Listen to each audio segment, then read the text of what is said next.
What's up, everybody? It's Goddess Z, and I'm here with another podcast episode on Holistic and Spiritual AF. Welcome back, fam. If you are tuning in again, I appreciate you guys so much. The podcast is growing, the community is growing. There's so many amazing things that are going on, and that's because of listeners like you. So I appreciate each and every one of you. And if this is your first time landing on this podcast, you'll definitely want to follow in the respective platforms if you're into topics such as ancestral wisdom, healing, how to activate your divine feminine codes, and so much more. Like pretty much anything that has to do with that mind, body, spirit integration. We are all about that life over here. So go ahead and follow me. I'm all over on podcast. Anywhere that podcasts are played. So Apple Podcasts, Spotify, YouTube, Podbean, anywhere that podcasts are syndicated. And we drop episodes every Friday at 6 p.m. Eastern Standard Time. On the first and the third Fridays of the month, I have a guest coming in sharing their wisdom and their expertise. And that's what today's episode is going to be. On the second and the fourth Fridays of the month, I come in with my downloads and transmissions on a solo episode. So you'll definitely always have something going on with that mind, body, spirit integration. Because as I say at the beginning of every single episode, if either one of those things are out of balance, then we are out of balance. All right. So let's get into today's guest. All right. This is going to be episode 66. And this episode is generational trauma, ancestral connections, and the power of community healing. And I'm going to be sitting down with a very gifted NaKeesha Hayes. She's the co-founder and CEO of BlackCherokee One Tribe, and it's a woman whose journeys, ancestry, and near-death experience activated a whole new spiritual blueprint for her. Okay, so once again, she's that visionary co-founder and CEO of BlackCherokee One Tribe, a groundbreaking platform for holistic healing and spiritual development. With an MBA and rich lineage as a third-generation healer, NaKeesha brings a unique blend of business acumen and spiritual insight to her work. Her near-death experience on February the 5th of 2024 became a pivotal moment in her life, creating the space for her to fully launch her revolutionary idea. What started as an aromatherapy company has expanded into a thriving community where spiritual awakening and development take center stage. Under NaKeesha's leadership, Black Cherokee One Tribe is empowering individuals to heal generational traumas, awaken their souls, and embrace their true purpose. Okay. So, in this episode, we're going to go deep into generational trauma and how it affects the mind and body, breaking lineage patterns, ancestors' guidance. We're talking about life after death, aromatherapy, as well as building community that's rooted in truth, healing, and sovereignty. Okay. So, that's a mouthful. You already know we had a lot to talk about. This is one of those longer episodes. So, definitely stick in and listen all the way to the end. As usual, I will have NaKeesha's information down in the description as well as my information at holisticandspiritualaf.com. So be sure to check us out. She's got a lot of amazing things going on her site. And then I also have a few events that are coming up for December as well as January. So you definitely want to stay connected to the tribes. Okay. And with that being said, let's go ahead and jump into today's episode.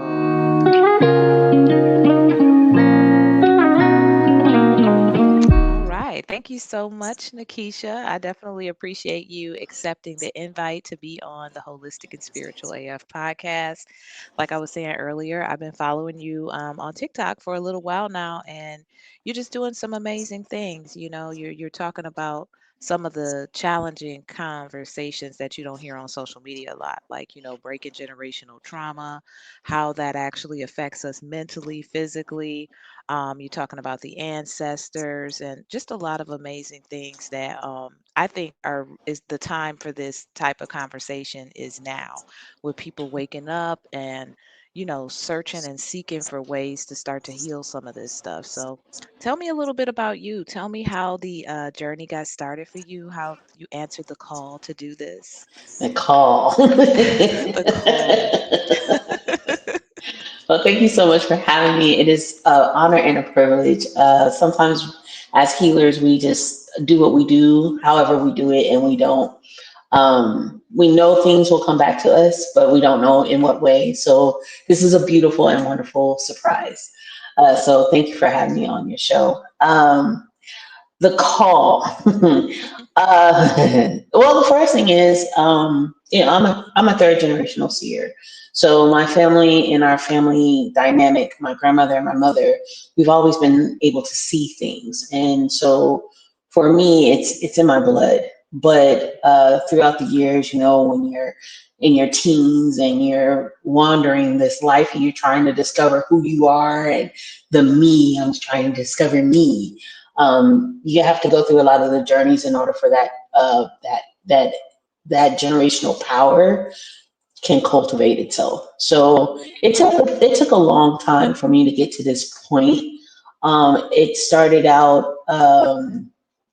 It started out as me being a teacher, and the children that I taught, they were in second grade and fourth grade and kinders. And they were the ones that showed me that it's okay to be myself and that I could like myself as myself. I remember one time, there's one of my students, I had on makeup, and I thought I was cute, because I had the colors and all the. I thought I was cute. It was pretty colored and everything. And everybody in the school was like, "Oh man, you look so amazing." But this one student was like, "You look like a clown." Mm. And I was like, my feelings was a little hurt, because I had put so much effort into this makeup, right? And this little kid, they're just like telling me, like, "You look like a clown." But the reality was that they wanted to see me. They wanted to see who I am and what I had to represent. And so that was pretty much the catalyst of me becoming the person who's answering the call. And what solidified it was my experience from the loss of my mother, the loss of my son's co-creator, as far as him making his own decision to live his life the way that he chose, and the grief that came behind that while I was in the pandemic, while we were all in the pandemic, and then coming to the realization that um, all of this was compounded grief in order to push out the thing that I've been trying to bury, the very thing that my family has always told me to kind of keep under wraps, which is being able to see. And then I got to a point where it was the most pivotal point where I almost passed away last year on the operating table, and I was cool with it. I was 1,000% cool with it. But what ended up happening was I was dying to the old version of myself and becoming that version of me that I had been burying for so long and trying to discard. It forced me to come out of my shell. It forced me to accept who I was, just like the little girl who was like, you look like a clown. It forced me to look at myself and realize that what I have to offer was created for me to share with others. Wow. You really laid that out very eloquently. I was like, man, did she rehearse this? No, That was like the never. perfect answer to that, but Thank wow. you. Yeah, you said a lot of really good stuff in there. You talked about um always having this in you, this being generational for you. And it sounds like it was very open in your Yes. family. It wasn't one of these tucked away, hidden types of experiences where you come from a line, a matriarchal line of seers.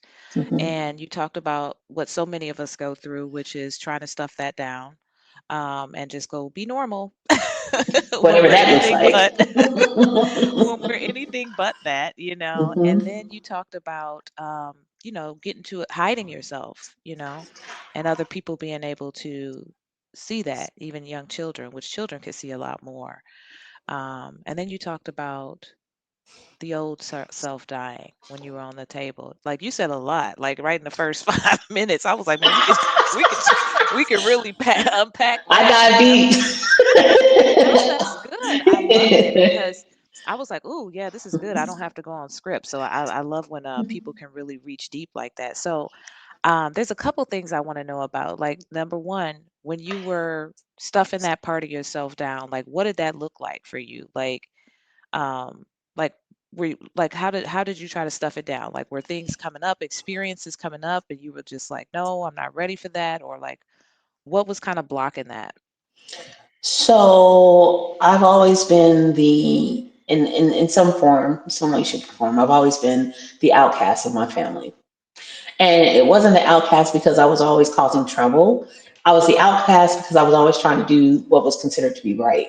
Hmm. And so that was the thing that I would always stuff behind. I would always try to comply to whatever people wanted me to do. I was always a people pleaser.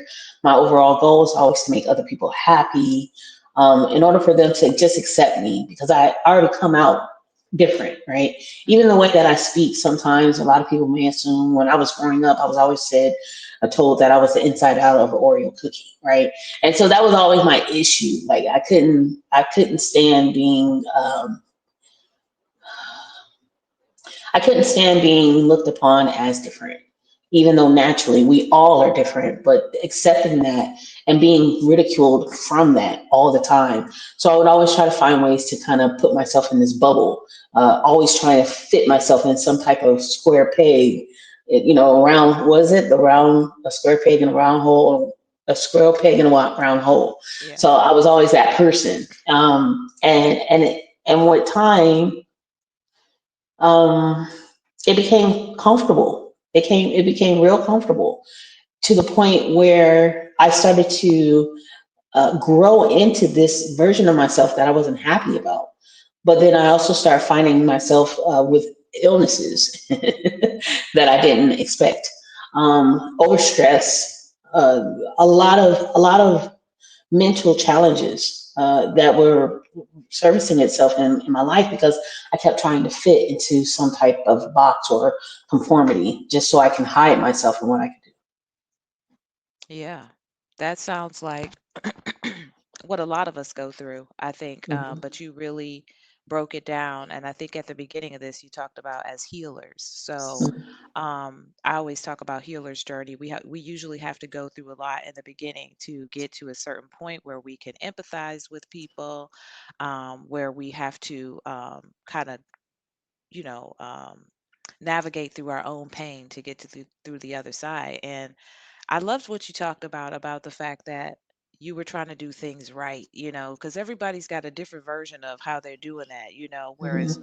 I was the one who would have been seen to do right, but I wanted to go see what they was doing over there because it That seemed like it part. was Take me it over seemed, and I never there. fit in. It was kind of weird because I was like the bad girl nerd. Like that's Yeah, what it was. right. I was a good girl trying to be the bad girl. It never worked. Yeah, yeah. Well, yeah. I think I was the good girl first and then ended up being the bad girl because it was Yeah. like my nerd friends was looking like, yeah, we're not the same no more. Like, No, that ain't yeah. But at it. the end of the day, it's like you said, I was trying to fit into some sort of mold that I think a lot of us kind of fall into with society, with school, with culture, the way we're raised. And then next thing you know, we become these people. And we don't even know when and how it started like that. So that makes a And we're lot of not even sense. happy. We're not even No. happy. And then that's when we start living in autopilot. And Yes. autopilot gets you into trouble because you become so comfortable in it that your body is like, this is not what you were called to do. Even as healers, a lot of people, it's always challenging when I say myself as a healer to an extent because healers are broken. And in order for us to be effective healers, like you were saying, we have to be broken in order for us to relate to the broken pieces of other people, of the things that we've been through. Healers are only two steps, maybe two steps ahead of the people that they're working with. Maybe. You know what I'm saying? Yeah. So it's always chilling. It's always challenging. Always challenging. Yeah, and then we're always still going through our own, All shadow the work time. and still it don't quit, it just Never gets a little stops. easier. Like, as far as trying to avoid the pain. That part. You're like, oh, I understand what this is. It still feels the same, Right. but I get Yes. Yes. it. So you talked about going through a grieving process, which is a whole nother that's heavy. I've experienced a close loss as well. And then you also talked about your own near-death experience. So, as much as you feel comfortable with, tell us like how that was the turning point for you when you were like, okay, listen, I got to change up everything, probably. Mhm. I'm pretty much an open book because Okay. I've learned that your story is at some point helps others. So that's the whole Yes. point of it for us to go through it. So I don't mind the question. When it comes down to the grief and dealing with the grief of my mother, it took a big, huge toll on me because my mom was, Like a lot of our moms, they're our ace boom coon, our support system. They're everything that we want and everything that we desire because they're our best friends built in. They're the beginning and the end of our very start of our lives.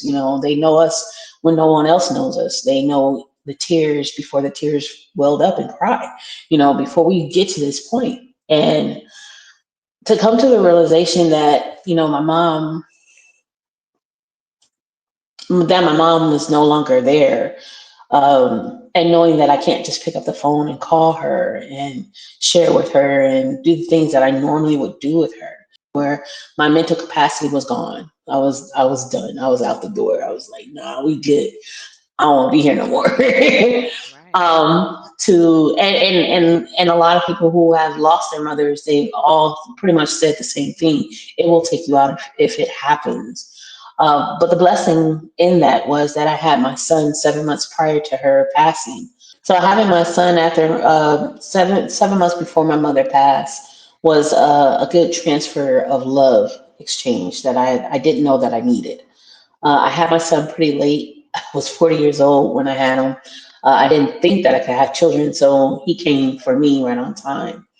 When it came down to me having my surgery, I was willing to let him and everything else around in my life go.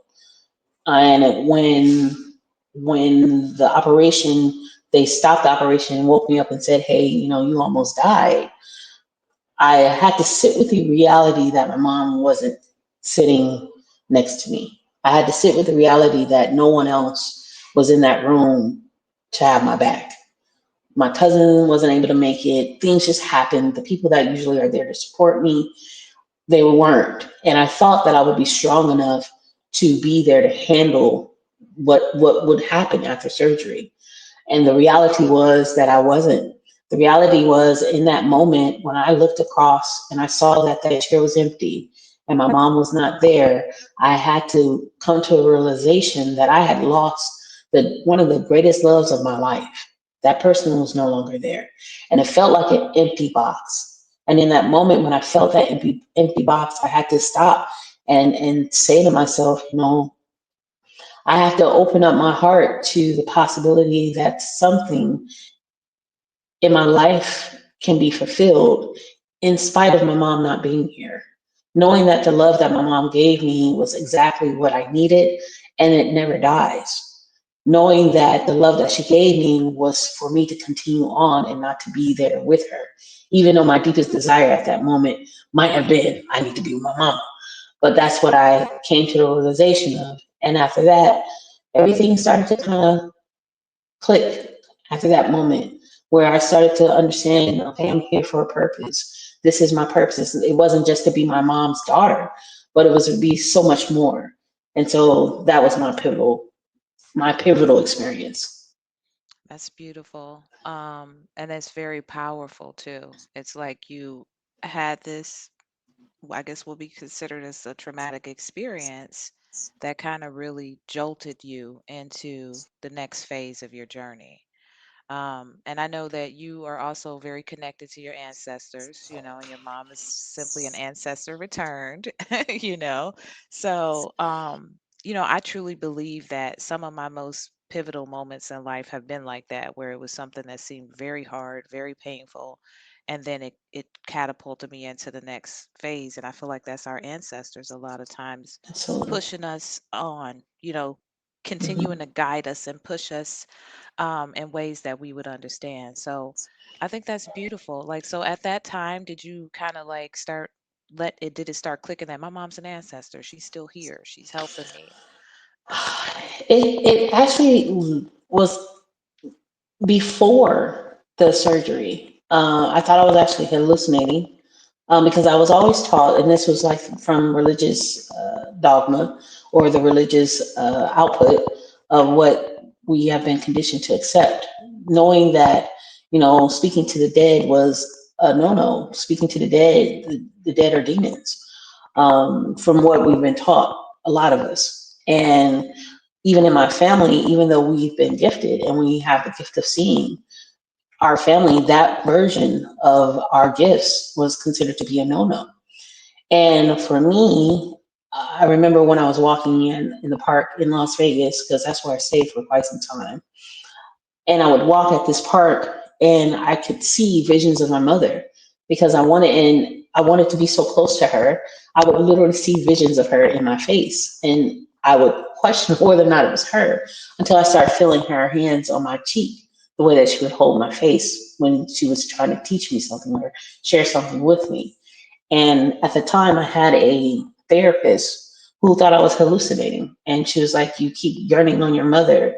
But she wasn't black, right? So she didn't really have that understanding. And she was actually Hispanic, but she veered on the side of white in her thought process in many ways.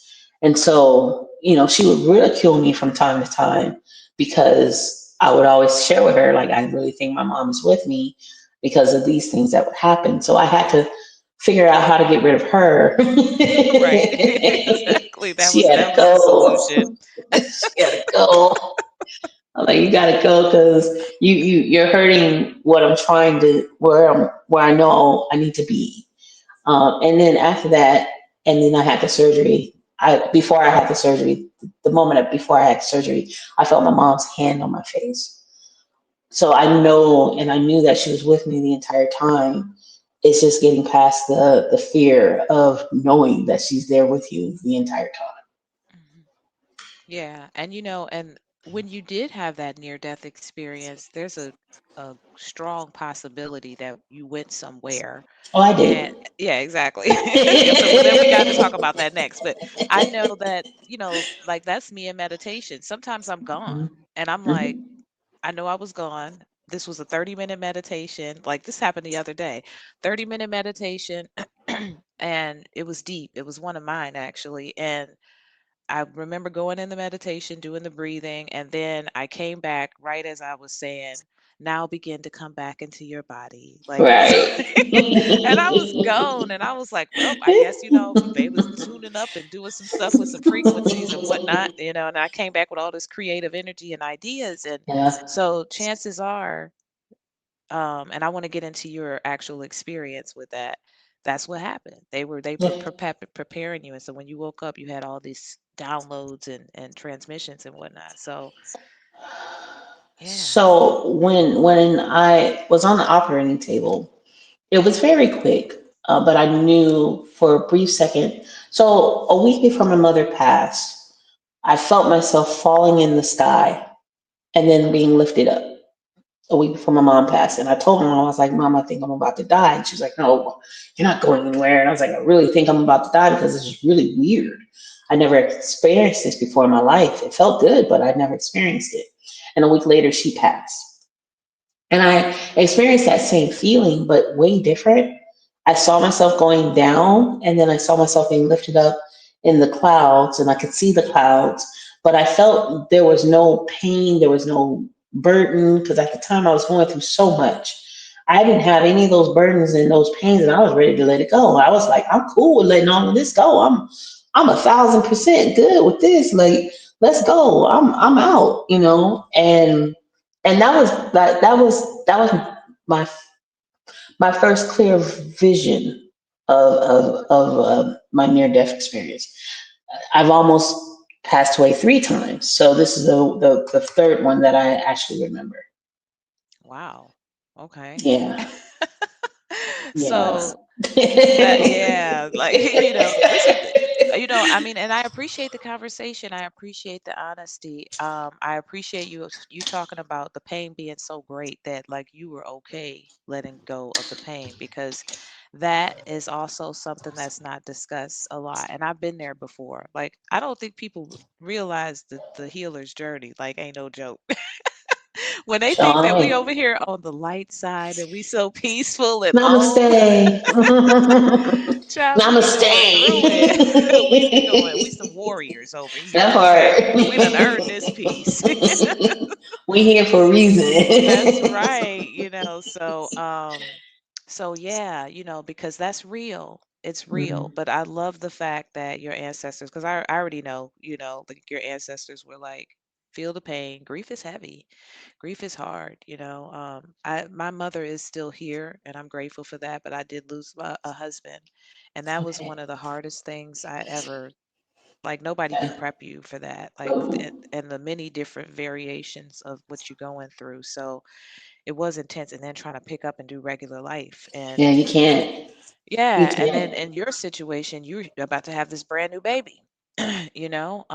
So I know that your ancestors were like, okay, we got to get you back to the other side because this baby, this a new Right. ancestor coming, Right. Right. So, Right. And that was my mom for sure. My mom, yeah. you better not leave my baby. Don't you leave my baby. You gotta go live. Stop playing, Keisha. Yeah. Yeah. So you talked about the women in your family being seers. Mhm. So what was that like, like, yeah, talk about that a little bit. So my grandmother, my grandma Ruth, she's the one who put me on this mission. And I know this because in my practice, my mentor was the one who saw her, and he said, "You got a feisty old grandma over there on the other side." I said, "Yep, that's feisty." And he started laughing. I said, "No, honestly, that's the name that I gave her before she passed away because she was so fiery." And she was an Aquarius. Uh, but what she would do is she would always get in the tub. She was a water one, and so when she would get in the tub and she would sit in the water, that's when things would come to her. When she would see things, she would hear wedding bells, see the fish, all of the things that we know within our culture that an elder would see. She would see these things in her tub, and she would call us. She would do a whole family call tree, like, hey, reach out to this person. Hey, reach out to this one. I felt this one. She was so connected to every last one of us. And my mom was more on the church side. So my mom would see things and feel things, but because she was heavily involved in church, she sometimes questioned her gifts and she didn't have that empowerment behind her. So she would sometimes dismiss it because people would think that she was crazy. And in some regards, my mother did have a mental illness, but I think that was in regards to the way that she was raised. It was traumatic.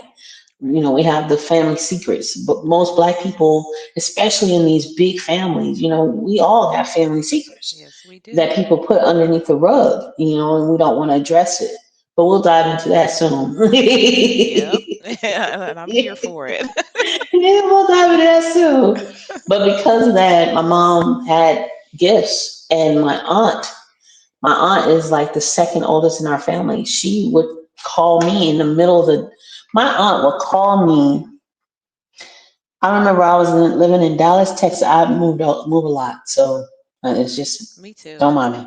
Military brat. So Just trying to get my life together. just trying to get together, trying to figure it out. Do I like it here? I don't like the energy over here. That's not Right. Yep, that's it. right. We can't live just anywhere. No, no, it has to fit so we can Right. cultivate it. It's a whole experience. But I remember when I was living in Dallas, Texas, and I was working at Stockbroker's firm, and I could not stand the job. I was very good at what I did. Again, those square peg, round hole, yeah, that. So I remember I would sit out in the middle of the day, and I would look. I had a beautiful desk, huge window, and I would look out this window every single day, wishing I was outside. And I remember my aunt calling me, and this aunt would call me every blue moon, like literally every blue moon. And she called, she's like, "Oh, baby," she said, "NaKeesha, I see you in this big old beautiful desk, and your big old head is looking outside this window, wishing you was outside. Don't worry, Daddy, you're gonna be quitting this job soon. You ain't gonna be there much longer." And mind you, about six weeks later, I was done with the job. I'm out.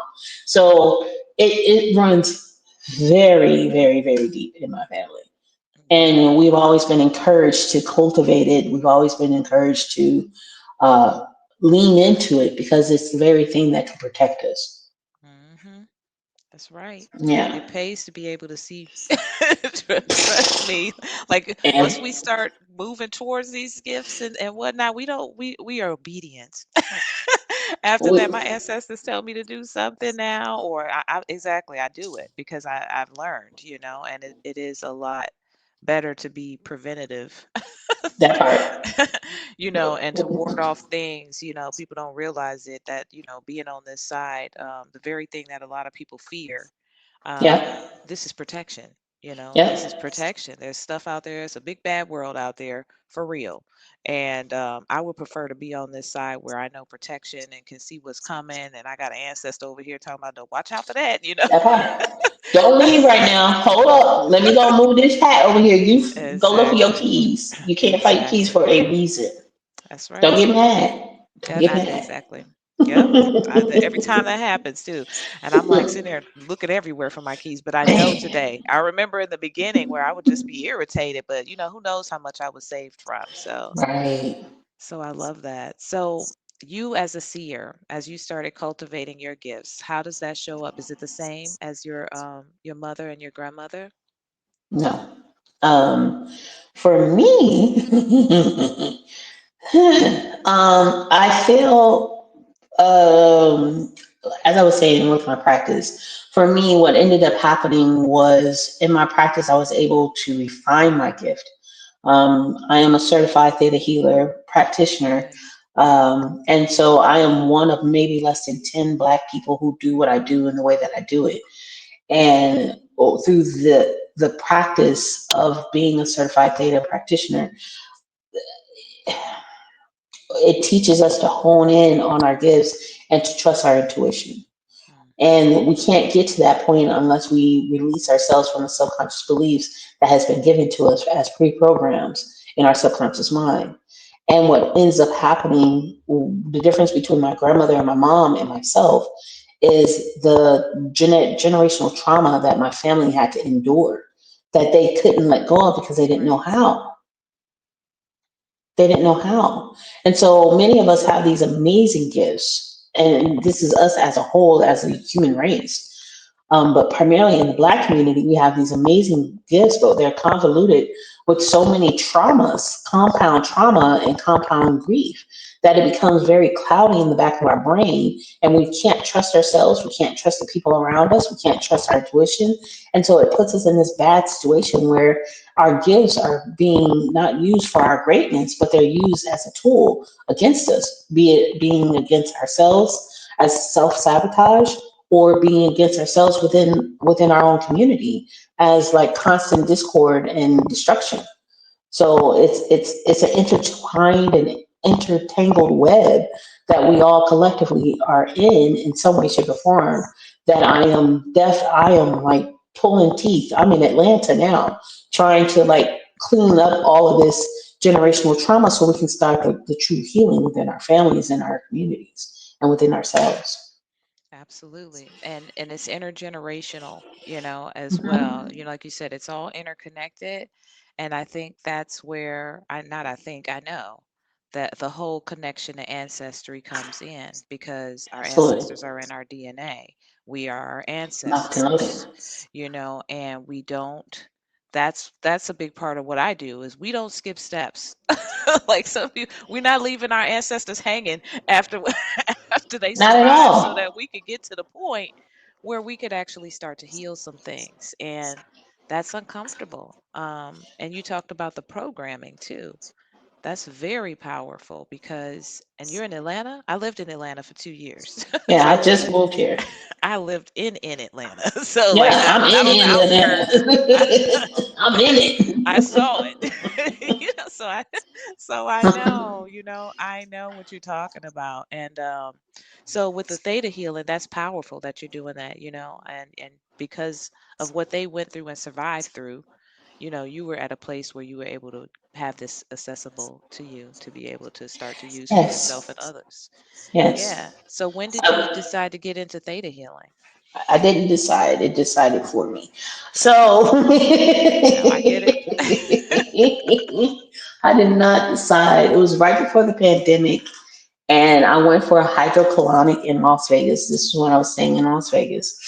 And I was like, cool, I've always wanted to get a hydrocolonic because they said like it's 35 pounds of waste that you have in your bodies and you can lose this, by doing that. I was like, I can stand to lose a good 35 pounds. Let's do Right. it.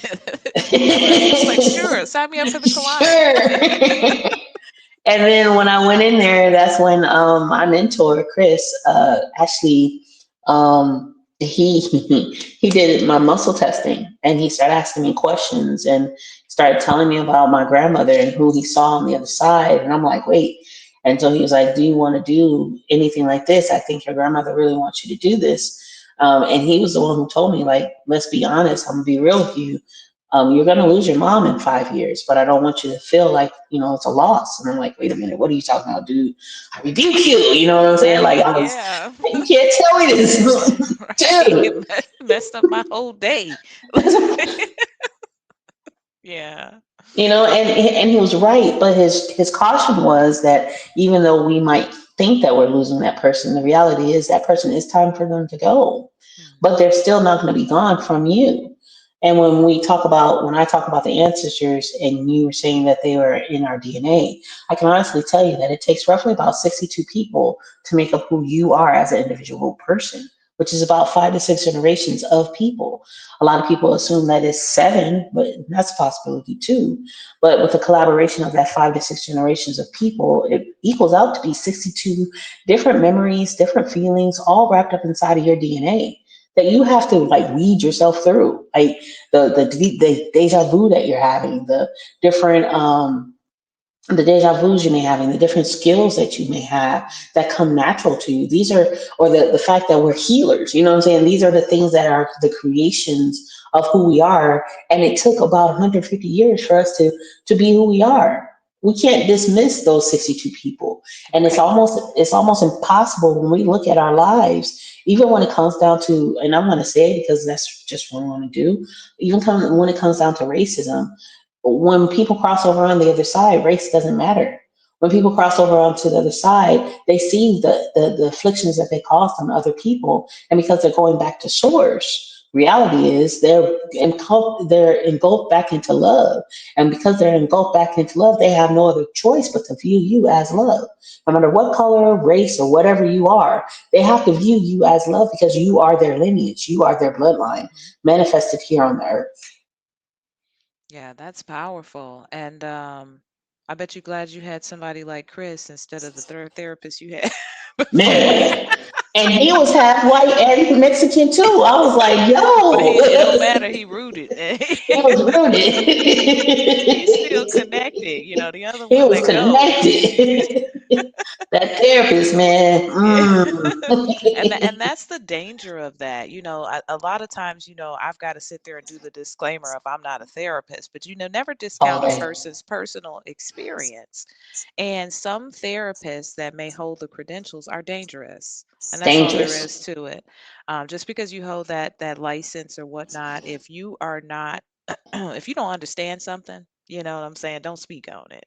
That And part. there's certain things like you talked about and experiences that we have as Black people. And of course, when we're talking about dealing with our trauma, and our experiences are different. Like, so representation totally matters when it comes to that. Matters.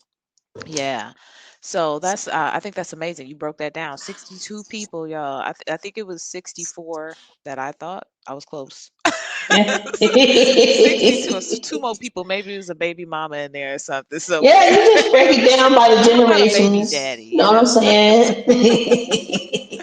So yeah, so that's a lot of people, and you Hmm. said so that goes back to what, 150 years? I would think Roughly more. 125 to 150. 150 years. Years. Okay, so that Yep. would be smack dab in the transatlantic slave Slavery. trade. Right? Right.1865. Oh yeah, that would be right around the end. So needless to say, Yeah. there's still a tremendous amount of trauma, still in Yeah. that DNA from that, and then of course everything after on The up until today. compound. Yeah. So I think that's great that you were led to somebody who understood you and was able to, help you on that journey. So from that point forward, Theta Healing chose you. Or did you have to go through the deprogramming aspect first? So I don't be lying to nobody, man. So So Chris, he had told me, he said, well, NaKeesha, you need to make sure that, everything that you say and everything you do, because now your subconscious is completely reprogrammed, is speaking as though things are and the way that you want them to be. Don't say the things that you don't want. My crazy tale, because I had been pre programmed to always worry, Virgo, always pre programmed to worry about every single thing. I was constantly worried about money, constantly worried about keeping my place, constantly worried about keeping my car, constantly worried about keeping my job. That because my whole subconscious had been removed, right? That whole idea of what I've been given from my family, from history, and throughout my soul. Those pre-programs were completely washed away, and now it's up to me to choose the life that I wanted to create. And because I had practiced these things for almost 35, 36 years, that pre-program in my mind was still playing on repeat. And Mhm. because it was playing on repeat, I lost everything 3 times. I was homeless twice. I was homeless 3 times, lost my car within 2 weeks of the homelessness because mentally, that's what I was constantly projecting. Mentally, that was always on autopilot, replay, replay, replay. And I didn't understand it until now. And that was since 2019. Because now that I've done many, many different other people's one-on-one sessions, when they book their sessions with me, I tell them this is what you need to remember. Don't do this, da da da da. And I see that they're progressing. And when they're regressing, it triggers something in me because I'm like, oh, I remember when I did this. This is what you need to do to get yourself out of this situation. I promise it's going to change your life. And so, yeah, I went down a deep, deep hole. No, it was necessary. It sounds like to Yeah. me you were just looping. You were Yep. looping, and this is Yep. something that you had to master in this lifetime. Um, Definitely before you get to move on to the next phase. And that is a part of generational trauma. Absolutely. How many of us know our family members were bad with money? They were just surviving, they didn't know how to manage money properly. A lot of that is stored in us subconsciously that we don't even know it. And I remember that too, poverty mindset. Yeah, go ahead. So when it comes down to the poverty mindset, what I have learned is that the reason why many of us are having wealth issues and money issues because we haven't forgiven our parents. Mm, Because money is just currency, it's just energy. That's all it is. And after you got to the point where you're like, okay, that's just energy, it'll come when it comes. But you have to start looking at the relationship of your parents. Like your mom is your nurturing person. So if you don't feel nurtured in some kind of way, there's going to be an open hole, and you're mhm, going to gravitate to things like people pleasing. You're naturally going to gravitate to things that are going to require you to give more of yourself than you giving back to yourself because that hole is lacking. Something your mother did made that hole open up, which stops the flow of your funnel being closed for you to receive anything, love, money, whatever it is that you desire. It's filtering out. It's like a broken hole throughout these little tubes that create you. And then your father was there to kind of reinforce what your mom's nurturing was about. Your father is there to give you confidence. Your father is there to provide this place where you can feel whole within yourself. The combination of your mom and your dad are supposed to be there to hold you where you can feel like you are straight up, you can handle anything. But if your father wasn't there, then that opens up another hole. If your father created abandonment issues, then you're naturally going to seek out things that are going to fulfill that abandonment wound. And that creates another hole, which creates the flow of money and all of the things that you desire out the window because you're not secure in that space. And so when it comes down to anything, any of the things that you desire, if you haven't looked back into your past and forgiven your parents, they're the first people. If you haven't forgiven them, because they're the first people to show you what love looks like for you and to you and with each other. And if they failed in that, and you haven't forgiven them, then that's where your holes lie. And you can't be fully fulfilled until that issue has been situated. That's very true. I think essentially once you start going down the healing path and digging, it always goes back to mama and daddy. Those are the first foundational relationships of your life. Those are the people that know you the longest, you know. Mhm. And you're absolutely right about that. With the poverty mindset, like I never really put those two together. I was somebody who could generate money. I was always able to generate money because I, know the cheat codes. I know how to manifest. So I'm gonna get some Mhm. stuff real Mhm. quick, but I couldn't Mhm. keep it. It's like the universe. You Mhm. ain't gonna get to keep. You ain't cheating nothing. That's what the universe was letting me know. You're cheating yourself. You still gonna get this lesson. Yeah. And so So, oh, go ahead. I'm no, I sorry. was just gonna say, I would keep it, I would get it and couldn't keep it. And then it wasn't really until, like you said, the relationship, I started to heal the relationship with my mother and my father, and things shifted. But I never really connected the two. I Mhm. just was like, oh well, everything's healing now. We closing up loops. It's abundance. Like you said, it's the flow. But yeah, the finances is a whole lot different now, and the way that I handle money is differently That as part. well, and manage it and stuff like that. It's much more responsible. So yeah. So what happens? What a lot of people don't realize is that block. So for your example, and I'm just sliding in what I do, just Yeah, so go it for it. just This is there. Please do. So that block that you're feeling, what normally happens is when we get started with our manifestations, we get started with the things that we want, and we start naming it and claiming it, and all the things that we have been doing, the cheat codes, the 369 methods, and all that stuff. That's wonderful, great, fine, and dandy. But what ends up happening is we're only doing that from 12%, 5 to 12% of our brain power. That's our conscious development. We call this in my practice your core belief. This is what you choose to believe. And what ended up happening for you in that matter, that block that you were facing, was the remaining 88% of your subconscious beliefs. That 88% are the generational traumas or the generational beliefs that have been passed on, or genetic beliefs that have been passed on from your family, your grandma, your granddad, your grandpas, all of them, your great grandparents, all of them, your aunties, and your mom, and your dad. All of that comes into place when it comes down to you maintaining the manifestations. This is why it's really important to accept your family and accept your parents and forgive, meaning to accept what has happened, knowing that it had nothing to do with you. It was all about them, right? And then the next wave that you have within that 88% of your subconscious belief is your historical beliefs. And your historical beliefs are the laws that were created in time that your family had to find ways to survive through in order for them to have survival, in order for them to have you, and fight all the way down to you. And then the last one is your soul's belief. Your soul has been here many, many times before, and it's had several different belief systems of things that happened to them. Sometimes when people have this idea of deep abandonment issues, deep depression, deep sadness, all of this comes a lot of times from your soul. So when you're making these manifestations of all of the things that you want, this 12% ends up hitting against this 88% every time, and you lose. So when you're going out and you're like, hey, I want to get this house, especially as Black people, I want to get this house. That's what I'm going to get. That's the money I got. I got the money laid up for it. I'm going to get it. What ends up happening is this is what you're saying to yourself.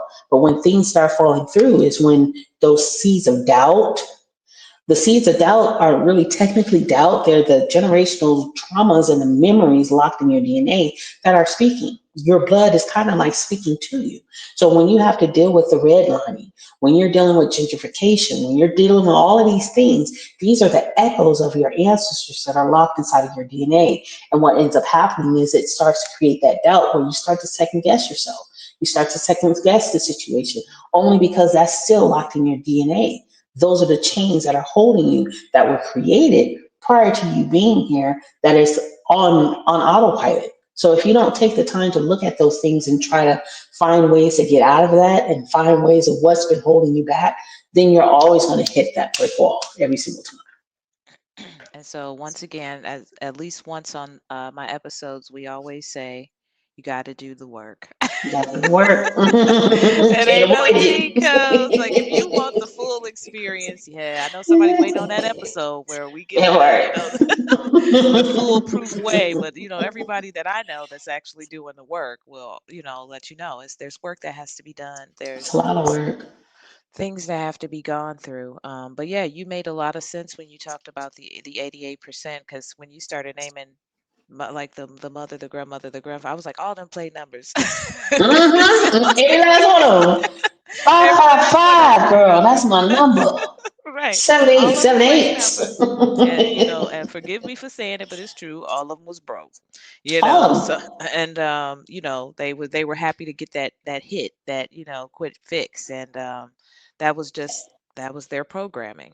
And they avoided their parents like the plague because their Right. parents had did so many detrimental things that they couldn't even True. face them. Yeah. And so let's talk about generational trauma. Yeah. Like we could have a whole nother podcast episode on that. That part. So generational trauma, like you talked about, like your mom, and that probably, I'm assuming, was like a boomer. My mom was a boomer. They went through, and her mom, my grandmother, who's still here, she grew up in the Jim Crow era. You know what I'm Yeah, saying? So yeah. there was different ways that we were raised, each generation. There was things that were acceptable, that were considered as normal, and like you talked about, the secrets that kept us sick. Talk to us a little bit more about your experience with generational trauma and why you're so passionate about helping people break generational trauma. How is this? Can I do? Is this PG-13 or adult? Like what? It's What is holistic this? and spiritual as fuck, and don't nobody listen to it Okay, except for cool. grown All folk. right, cool. And I want to dive into this for my own personal reason because I think you said most of your audience are women. Is that correct? Yeah, that's Okay, true. cool. Well, ladies, let's talk. When it comes down to the way that we've been raised, and this was my biggest epiphany, especially when it comes down to our sexuality, we have been groomed as Black women, especially in the church, that sex is bad unless you are with your significant other by choice, and that your body belongs to your husband, and that. That your body belongs to your husband and you can't go out and enjoy sex the way that you want to enjoy sex, and all of these are barriers around sex, right? And these are the religious dogmas that have been kind of keeping us bound. Yes, don't get me wrong, there are the good, the bad, and the ugly when it comes down to having sex with your people or the person that you choose to be with, but the mental conditioning that weighs down on you, especially after you've come from your 20s into your 30s and your 40s, where your sexuality is now enhanced even more so because we're on the verge of coming into perimenopause and menopause, and our sex drive is heightened. And a lot of times we find ourselves, especially if we're single, we find ourselves in a position where we're trying to find this mate or someone that we can, have sex with, period. Because Right. the girl be girling, you know what I'm saying? Right, exactly.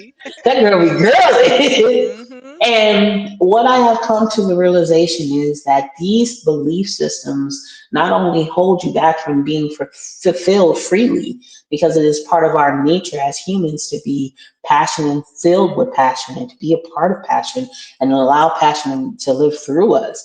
But it also provides us with a remedy or the chemical makeup of breast cancer. These things that have been given to us, these beliefs that have been given to us and that have been pre-programmed within us from the churches, are the very things that have been causing us generational diseases. Not being able to sexually be free is a form of you holding yourself back from doing the things that you love. And this pre-program doesn't just come from the church, but it comes from our moms and our grandmas and our great grandmothers, because that's how we were trained to be. And again, like I said, it has its place. It does have its place to have these standards, right?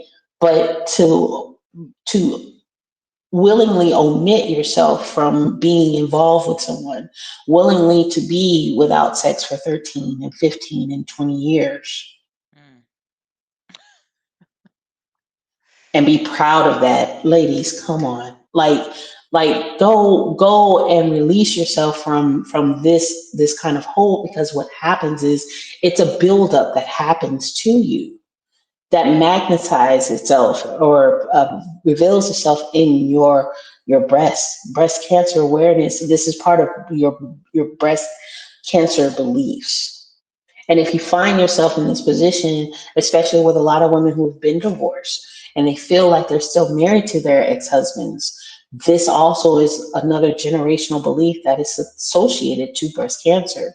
And if you find yourself with breast cancer, I hope that you consider listening and diving deep and looking within yourself to find out if those beliefs are the things that you hold on to. And the reason why I'm saying that is because how that relates to me is I'm 45 years old. The girl is girling. The girl is girling. And I have a 5-year old kid, you know what I mean? And so, I have to have this balance within myself, but I no longer have the shame that is associated to the idea of me going out and getting my needs met. Right. I don't have that shame because it's part of life. It's a part of the ebb and flow. And that's what makes us so wonderful as women. Be cautious, wear the condom, do all the things. But if you have the urgency to do what you feel is best for you, go out and do it and be safe about it. We're adults now, you know what I'm saying? Right. But holding yourself back from these little things puts us in a position where we're hurting ourselves. Heart disease is a form of brokenheartedness, right? We hold this stuff with so much high pride. And I'm saying this as a collective of what I've experienced with a lot of the women that I've been around, and myself included, where we hold on to this high thing, like, this person broke my heart and I'm a strong black woman and I can do all these things. And it should never be like that, because all you're doing is harming yourself on the inside. And so I'm saying this because I'm you and you're me, and my overall goal is to always to reveal those generational situations and to allow you to make a conscious decision to let it go or find ways to let it go. Yeah. And also, since we're talking about this particular side of it, um, it just made me think about some women stay in toxic relationships because of that. Hmm. And Hmm. I was actually talking. I hope my mama don't listen to this. Like she gonna be like, Hey, "Girl, you telling mama. our business, girl." Wait, I'm like 54 minutes in. She ain't gonna listen. That But she word. was telling me about some people in my family, and they're all married, and I guess they thought that that was going to be the answer or whatever, but it's not. The way that it sounded, I'm like, man, I'm glad, that I have my peace. I'm glad that and they were like, well, at least she's married, and my thing is. See, y'all didn't leave y'all men, no matter what they did to y'all. Like, y'all stayed with them, and I would rather be single and not be and have my peace and not be going through things that just for the sake of saying I got a man. Like, Yeah. and like you said, that stress causes disease at somewhere in the body, in the mind, the body, the spirit. So yeah, so I'm glad you talked about that too, because that is important, and you also talked about the soft life, which I think a lot of us are Yes. finally saying, you know That what, the part. hell with that, the hell, it's time for me to do me. It took us a while, it It really did. did. It's amazing. It took an election It took for an that to work. election.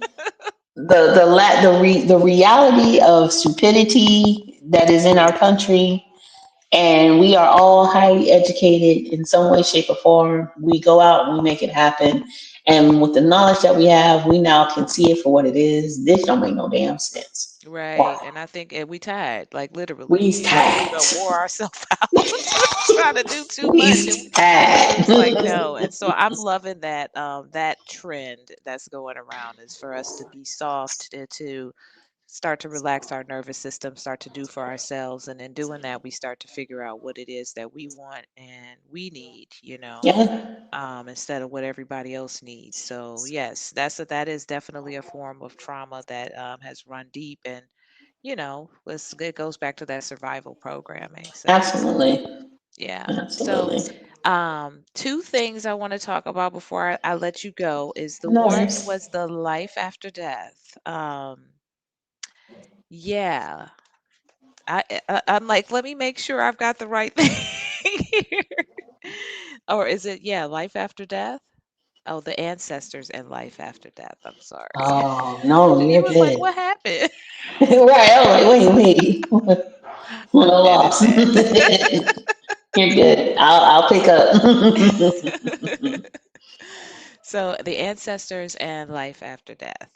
Mm. So yeah, I mean, what's your experience with that? I know that now that you are on your path and you've connected with your ancestors, what has been your experience with that?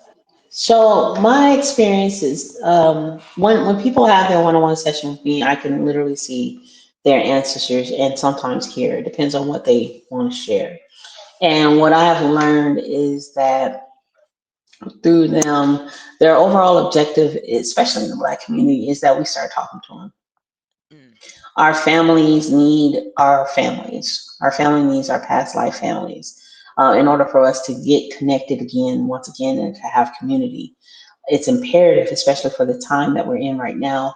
We don't know what's going to happen next, but they do. And they want to share those things with us. Um, and and also forgiveness. mm, Uh, Forgiveness is one of those things that, as I said a little bit earlier, that we as a collective in the Black community, especially Black women, have to hold on to grudges. oh We yeah, hold on to them.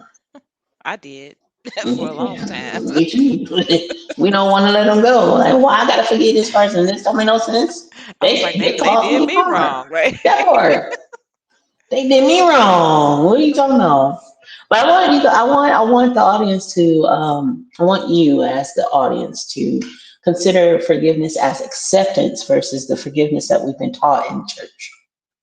In Mm, church, we've been taught to forgive and then turn the other cheek and let them do it to us again. What I want you to do is to consider forgiveness as acceptance when someone comes to you and they did what they did. You acknowledge what they did. You accept them for who they are and you move accordingly.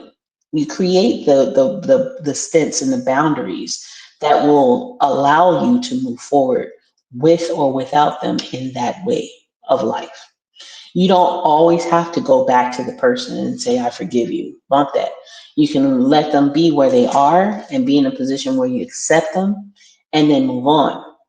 When it comes down to the ancestors and their forgiveness, as I said before, there are a lot of families who have hurt Black women in our families, especially in these family secrets. mhm, Okay. When these people pass on, don't spit on their grave, please. Because when they passed on, I want you to consider that when they were birthed, and it's going to be hard because I've seen and I've encountered so much when it comes down to the women and how they have been sexually molested, how they have been raped from family members. I have seen it, and I have experienced it with a lot of my clients, and I know what I'm asking is probably a very difficult feat, mhm. but I want you to consider that the people who did this to you, because this runs deeply in in the Black community, Yeah, especially in absolutely. women. The people who did this to you, this does not give them a pass, but it opens up your heart for compassion. Okay. And I know, but I want you to consider that this person was born into this earth and their soul itself was pure. And because we were talking about the 62 people built inside of their DNA, the code that they received in the flesh was the one that caused you the harm, not their soul. So when they passed away, their flesh died, and the issues that they did or the issues that they caused you was the issue, but their soul did not do those things to you. When their soul went back to source, God, creator, whoever you subscribe, it was refined, and they also had to um, see their life and see the things that happened in their lives, and the problem and the pain that they caused you, and they have to work adamantly to help make your life better. That's their vow to you, and they can't do that unless you let it go. If you let it go, they're going to work for you 10 times as hard because they know the pain that they caused you, and they're going to ensure that you don't go through that again. But the more you hold on to it, you and your lineage are more than likely will face that same issue through subconscious practices that you may share with your family. The best thing for you to do is just accept it, accept that it happened, but don't hold on to it, because it wasn't you, and it was that person consciously, but it wasn't that person from the soul. And that's the message that I've always felt, that the answer is just whenever I do a session, whenever I run across this, that's something that they really want all of us to know, because once they cross over on the other side, they are not the same. They are not the same person. Interesting. I Yeah, know that that's one right heavy. there. No, so I was like, this may require a session, girl.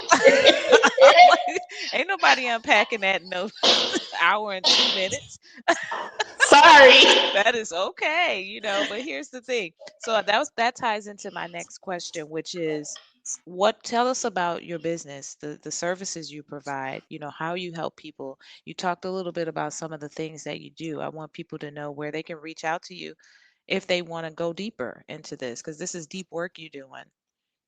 And I'm leaving it on a deep moment, like, like That's okay. I what got this I got heifer a done surface said to level. We're gonna me? we're gonna bring it back around. Don't worry. What this heifer done said? No, What the that's hell?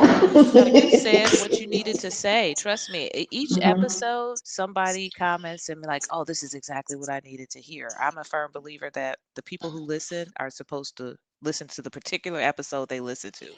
So I don't love shy that. back. Don't pull Oh, back I'm on not. us. Yeah. I know they're gonna call me in the comments like, what the hell? Like, let me be like, here go her website. That part ain't got nothing to do me. I'm the messenger. Don't shoot the messenger. No, that's all right. I mean, No. it's you're talking heavy healing, deep Yeah. healing. Yeah. Because I had to go through it myself. Right. So if we're gonna go there, we're gonna go there and we're gonna make it happen. And I am a firm believer of pulling things up from the root. So when it comes down to a one-on-one session with me, that's what I do. We go deep, but as you can tell, I'll laugh through the whole thing. You'll laugh through the whole thing, and it'll be a joyous experience, even though it's kind of like almost detrimental. Um, in my practice, whenever anyone decides on booking a one-on-one session with me, you can go to the link that's posted below. I have www.blackcherokee, the number one tribe, tribe.com. What will happen is you can book your one-on-one session, or you can check out my free webinar, and it'll break all of this down to this minute science, and you're like, oh, this all makes sense. It makes practical Right. sense. But yeah, with a one-on-one session, what you will experience is two things.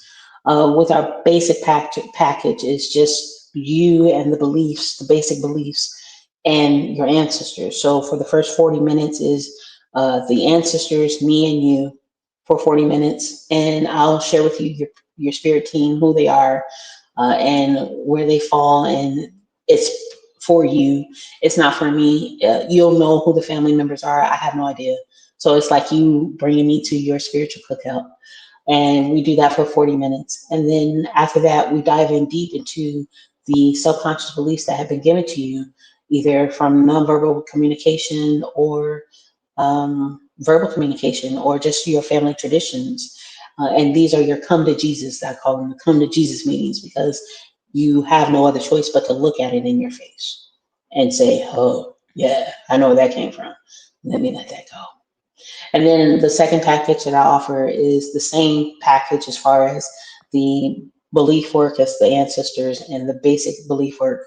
But if you found that you have generational health issues associated to your family, be it mental or physical, there are also subconscious and generational beliefs that have been passed on to you that we dive into. A lot of times, the people who do any one of these packages, especially with the health one, they find that they're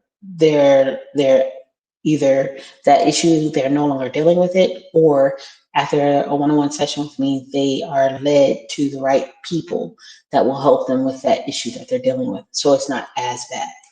So yeah. Wow, that's deep. And so, is your sessions like typically one session, one and done, or is this like a series, like therapy? Like, Yeah, no, no. No. I am a one and done.